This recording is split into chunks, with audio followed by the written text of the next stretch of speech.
খানাখন্দে ভরা সড়ক, বেশিরভাগ অংশের কার্পেটিং উঠে গেছে। বৃষ্টিতে সৃষ্টি হয়েছে জলাবদ্ধতা।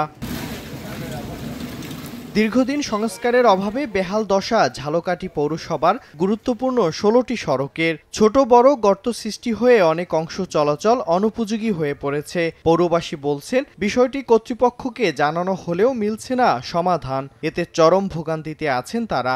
অনেক রাস্তায় আছে যে আমরা রিক্সা নিয়ে কি জন্য, রাস্তাটা এত খারাপ, হাইটে দিতে হয়। আমরা বহুবার প্রশাসনের শরণাপন্ন হয়েছি, ইলেকট্রনিক্স মিডিয়ার মাধ্যমে আমরা দৃষ্টি আকর্ষণ করার চেষ্টা করেছি, কিন্তু কোনো লাভ হয়নি। এরকম রাস্তা ৩ সাইডে, এতে গাড়ি ঘোড়ার 2 সপ্তাহের মধ্যে লিক হয়। এখানেরটা এই অবস্থা। আমরা ভিতরে বহু রাস্তা আছে যে রাস্তা চলাচলের কোনো উপযোগী নাই মানুষের। পৌরসভার কোনো সুবিধা থেকে, বিশেষ করে রাস্তার সুবিধা থেকে আমরা পুরোপুরি বঞ্চিত। মানুষ চলাচল করে, এদিকে আসতে চায় না, রিক্সাওয়ালা আসতে চায় না। পৌরসভা কর্তৃপক্ষ বলছে, এর মধ্যে 5টি সড়কের জন্য বরাদ্দ এসেছে।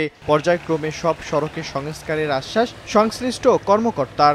আমাদের এই প্রত্যেকটা রাস্তায় আমাদের সিটি সিআরপি প্রকল্পের প্রথম ও দ্বিতীয় এবং তৃতীয় ফেজে এটা অ্যাপ্রুভড করা আছে। ইতিমধ্যে প্রথম পর্যায়ের কাজ 5টি রাস্তার কাজ শেষ পর্যায়ে আছে, দ্বিতীয় পর্যায়ে 3টি এবং সর্বশেষ পর্যায়ে আমরা 8টি। 11টি রাস্তা হয়ে গেলে এই শহরে আসলে আর কোনো রাস্তা ব্যবহার অনুপযোগী থাকবে না এবং জনগণের ভোগান্তি অনেকাংশেই লাঘব হবে।